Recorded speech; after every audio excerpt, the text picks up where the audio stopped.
यानंतर एक महत्त्वाची बातमी बघूयात। राज्याच्या राजकारणामध्ये 2019 आणि 2022 साली मोठे राजकीय भूकंप झाले। आता राज्याच्या राजकारणात एक नवा भूकंप होणार आहे। ठाकरेंच्या शिवसेनेचे आणि काँग्रेसचे आमदार एकमेकांच्या संपर्कात असल्याचा दावा माजी खासदार राहुल शेवाळे यांनी केला। शिवसेना प्रमुख बाळासाहेब ठाकरेंच्या जयंतीला म्हणजेच 23 जानेवारीला राजकीय भूकंप होणार असल्याचा दावा शिवसेना नेते राहुल शेवाळेंनी केलाय। ठाकरेंचे 15 आमदार आणि काँग्रेसचे 10 आमदार संपर्कात असल्याचं शेवाळेंनी सांगितलं आहे। कित्येक त्यांच्या केंद्र सरकार आणि राज्य सरकारच्या संदर्भातले प्रश्न प्रलंबित आहेत, त्यामुळे ते अस्वस्थ आहेत आणि लोकांना त्यांनी जे कमिटमेंट केलेलं आहे ते पूर्ण करू शकत नाही, म्हणून ते महायुतीत प्रवेश करण्याकरिता इच्छुक आहेत। राहुल शेवाळेंनी केलेल्या राजकीय भूकंपाच्या वक्तव्याची विरोधकांनी खिल्ली उडवली आहे। ठीक आहे, आता 237 पलीकडे आहेत, अजून 5-50 तिकडे गेले तर 288च्या जवळ जाण्याचा प्रयत्न होईल। उद्या ते असंही म्हणतील ट्रम्प सत्तेवरती आलेले आहेत, त्यांच्या पक्षाचे 5-25 खासदार 23 तारखेच्या त्यांच्या मेळाव्यात त्यांच्या पक्षाचे म्हणजे आंतरराष्ट्रीय पक्ष होईल। शिवसेना प्रमुख बाळासाहेब ठाकरेंची जयंती राज्यभरातील शिवसैनिक उत्साहानं साजरी करतात। आता 23 तारखेला जयंती नेहमीप्रमाणे उत्साहात साजरी तर होईलच, पण त्या दिवशी राजकीय भूकंप होणार की नाही हे आता गुरुवारीच स्पष्ट होईल। तर राज्याच्या राजकारणामध्ये आणखी एक भूकंप होणार का याची चर्चा सुरू झाली आणि या चर्चेला कारणीभूत ठरली संजय राऊत आणि विजय वडेट्टीवारांची विधानं। आगामी काळात शिंदेंच्या शिवसेनेमध्ये नवा उदय होणार असल्याची शक्यता या दोघांनी वर्तवल्यामुळे आता राजकीय शक्यतांचा बाजार गरम झाला।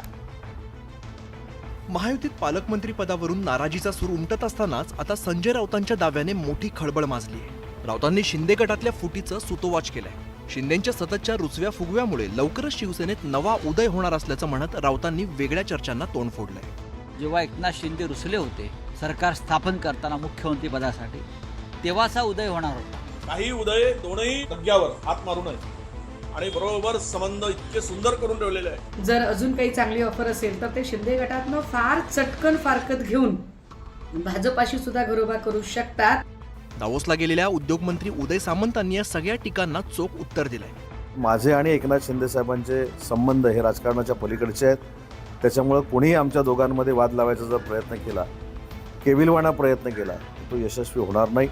आगामी काळात पालिका आणि जिल्हा परिषद निवडणुका होत आहेत। या घडामोडींच्या पार्श्वभूमीवरती राज्यातल्या राजकीय पटावरती कसा खेळ रंगतो हे पाहणं उत्सुकतेचं असणार आहे।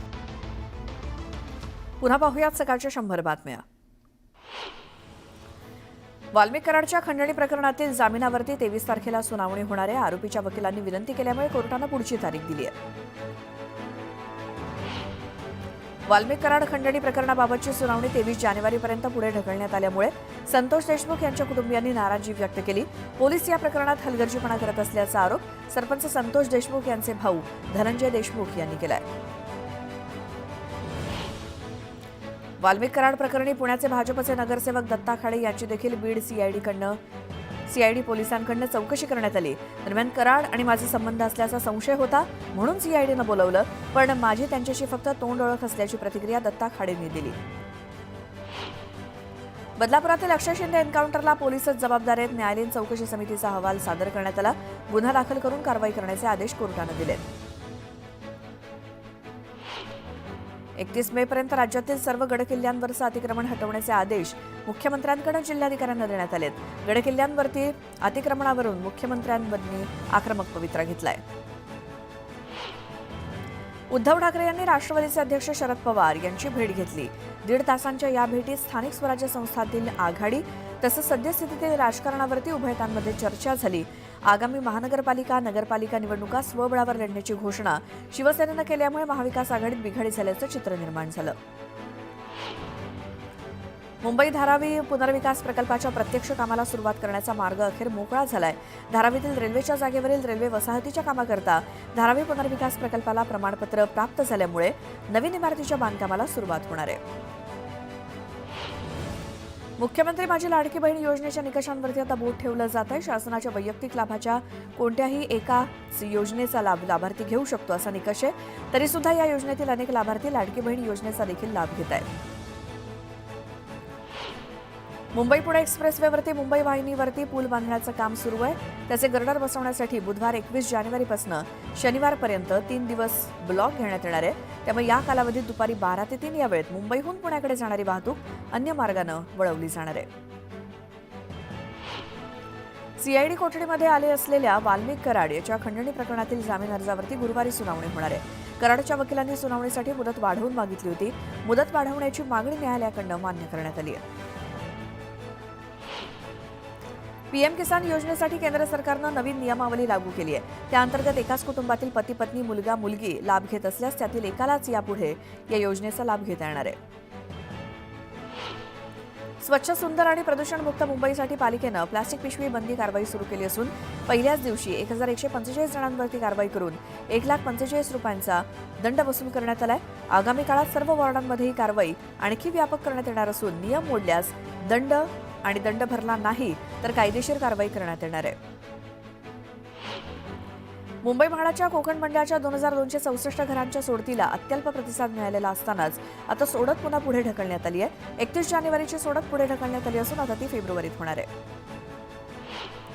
कल्याण पूर्वेतील महावितरणच्या देखभाल दुरुस्तीचं काम हाती घेण्यात आलं आहे. त्यामुळे आज सकाळी 10 वाजल्यापासून दुपारी 4 वाजेपर्यंत विद्युत पुरवठा खंडित होणार आहे. मुंबईमध्ये पुन्हा एकदा प्लास्टिक विरोधी मोहीम तीव्र केली असून पालिकेच्या पथकानं दुकानं आणि आस्थापनांना भेटी देऊन पुन्हा कारवाई केली. एकाच दिवसात 1,145 आस्थापनांना भेटी देऊन त्यांच्याकडून 61 किलो प्लास्टिक जप्त करण्यात आलंय. तर एकूण 1,45,000 रुपयांचा दंड देखील वसूल करण्यात आला. मुंबईतल्या बीकेसीच्या धर्तीवर कर्नाळा साई चिरनेर संकुलाच्या उभारणीसाठी उरण, पनवेल आणि पेण तालुक्यातील 124 गावात एमएमआरडीच्या तिसऱ्या मुंबई विरोधातील संघर्षाच्या जनजागृतीला सुरुवात झाली आहे. नागपूर सुधार प्रन्यासमध्ये अजित पवार गटानं धरणं आंदोलन केलं. गर्डर लाईन, रस्ते आणि अनधिकृत लेआउटच्या विरोधात शहराध्यक्ष प्रशांत पवार यांच्या नेतृत्वात हे आंदोलन करण्यात आलं.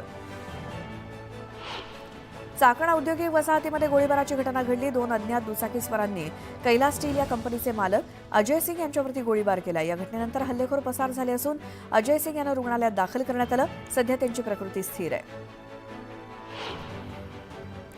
रीलसाठी चालत्या कारवरती बसून मद्यपी तरुणानं स्टंटबाजी केली. नाशिक पुणे महामार्गावरील स्टंटबाजीचा हा व्हिडिओ सोशल मीडियावरती व्हायरल होतोय.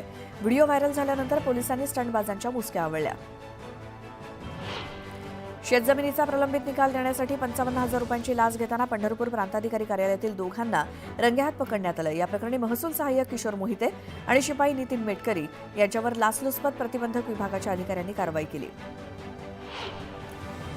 अभिनेता संजय दत्त याने लीलावती रुग्णालयात जाऊन सैफ अली खानची भेट घेतली. चोरी आणि हल्ल्याच्या घटनेनंतर लीलावती रुग्णालयात सैफ अली खानवरती उपचार सुरू आहेत.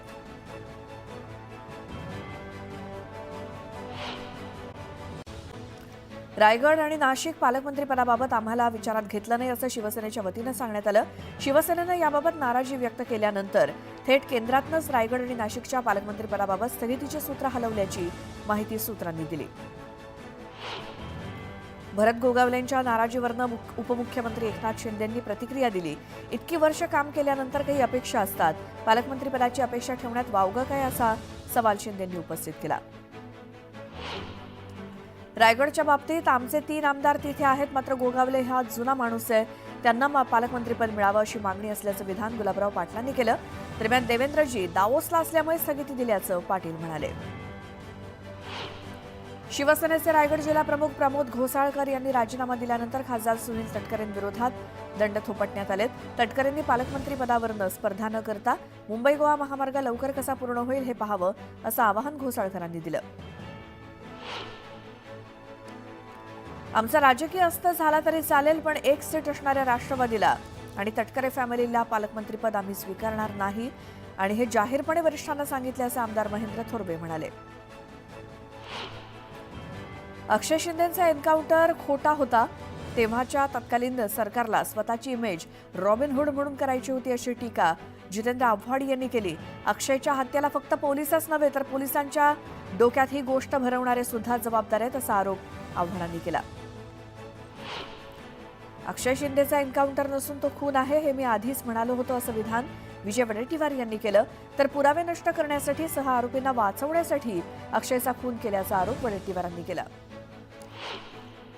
बदलापूरची घटना माणुसकीला काळीमा फासणारी होती. सरकारनं पोचलेल्या आरोपींना वाचवण्यासाठी प्रयत्न केले गेले असा आरोप नाना पटोलेंनी केला. या प्रकरणातील सत्य समोर आणून आरोपीवर कारवाई व्हावी अशी मागणी काँग्रेसच्या वतीनं करण्यात आली आहे.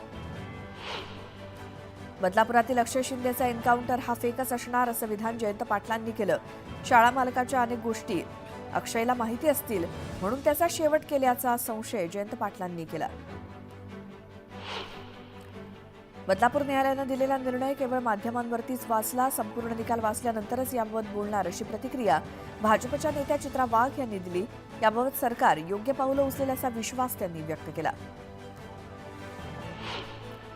पर्यावरण मंत्री पंकजा मुंडेंनी नांदेड जिल्ह्यातील माहूर इथे जाऊन श्री रेणुका मातेचं दर्शन घेतलं. मी नाराज अजिबात नाही. जालन्याचं पालकमंत्रीपद मिळालं. जालन्यासाठी चांगलं काम करण्याची संधी मिळाली आहे. बीड जिल्हा माझा आहे, त्यामुळे बीडसाठी मी काम करतच राहणार असं वक्तव्य पंकजा मुंडेंनी केलं. कोल्हापूर जिल्ह्याचं पालकमंत्रीपद हुकल्यामुळे हसन मुश्रीफ नाराज असल्याचं दिसून आलं. जनतेच्या मनात मीच पालकमंत्री असल्याचं म्हणत त्यांनी नाराजी व्यक्त केली. मी माझ्या भावना अजित पवारांकडे पोहोचवल्याचं ते म्हणाले. एकनाथ शिंदे नेहमीच त्यांच्या गावी जात असतात, त्यावरती बोलणं योग्य नाही असं विधान सुनील तटकरेंनी केलं. तर आमचं लक्ष राज्याची जी गरज आहे त्याच्यावरती असल्याचं विधान तटकरेंनी केलं. मी नाराज नाही असं स्पष्टीकरण उपमुख्यमंत्री एकनाथ शिंदेंनी दिलं. तर दुसरीकडे रायगड आणि नाशिकच्या पालकमंत्री पदाबाबत लवकरच मार्ग निघेल, काळजी करू नका अशी प्रतिक्रिया उपमुख्यमंत्री एकनाथ शिंदेंनी दिली. आमच्या घरात सगळं व्यवस्थित सुरू आहे. 2 जिल्ह्यांच्या पालकमंत्री पदाबाबत देवेंद्र फडणवीस, शिंदे आणि अजितदादा एकत्र चर्चा करतील, त्यातून सामंजस्यपणे मार्ग निघेल अशी प्रतिक्रिया शंभूराज देसाईंनी दिली. केंद्रीय गृहमंत्री अमित शहा 24 जानेवारीला महाराष्ट्र दौऱ्यावर येत आहेत. या दौऱ्यादरम्यान ते त्र्यंबकेश्वर मंदिरात जाऊन दर्शन घेणार आहेत. मालेगाव आणि मुंबईतील नेस्को या ठिकाणच्या कार्यक्रमासाठी ते उपस्थित राहणार आहेत. शिवसेना उद्धव बाळासाहेब ठाकरे पक्षाचे राज्य संघटक एकनाथ पवार यांनी आपल्या पदाचा राजीनामा दिला. नांदेडमधील लोहा कंधार मतदारसंघात विनायक राऊत, सुषमा अंधारे आणि बबन थोरात यांच्यामुळे आपला पराभव झाला, त्यामुळे त्यांच्यासोबत काम करण्याची इच्छा नाही असा गंभीर आरोप पवारांनी केला. तर ते भाजपमध्ये प्रवेश करणार असल्याच्या चर्चा सुरू आहेत. मत्स्य व्यवसाय आणि बंदर विकास मंत्री आणि पालकमंत्री नितेश राणे सिंधुदुर्ग जिल्ह्याच्या दौऱ्यावरती होते. यावेळी जिल्हाधिकारी कार्यालयाच्या प्रवेशद्वारावरती त्यांचं औक्षण करून स्वागत करण्यात आलं. जिल्हा प्रशासनानं पुराच्या तीव्रतेचा विचार करून गाळ काढण्याच्या कामाचं प्राधान्यक्रम निश्चित करावेत. प्राधान्यक्रम निश्चित झाल्यानंतर 5 ठिकाणांची यादी आणि कार्यपद्धतीचा प्रस्ताव 24 जानेवारीपर्यंत सादर करण्याचे निर्देश पालकमंत्री नितेश राणेंनी जिल्हा प्रशासनाला दिले. बीडच्या आष्टीतील देवस्थानच्या जमिनीच्या घोटाळ्यावरनं शरद पवार गटाचे नेते राम खाडे यांना सुरेश धस यांच्यावरती त्यांनी गंभीर आरोप केलाय. घोटाळ्याच्या तक्रारीनंतर औरंगाबाद खंडपीठानं धसांना पोलीस संरक्षण दिलं होतं, पण ते अचानक 11 तारखेला काढून घेण्यात आलं. त्यानंतरच धसांनी आरोप सुरू केले असा आरोप राम खाडेंनी केला.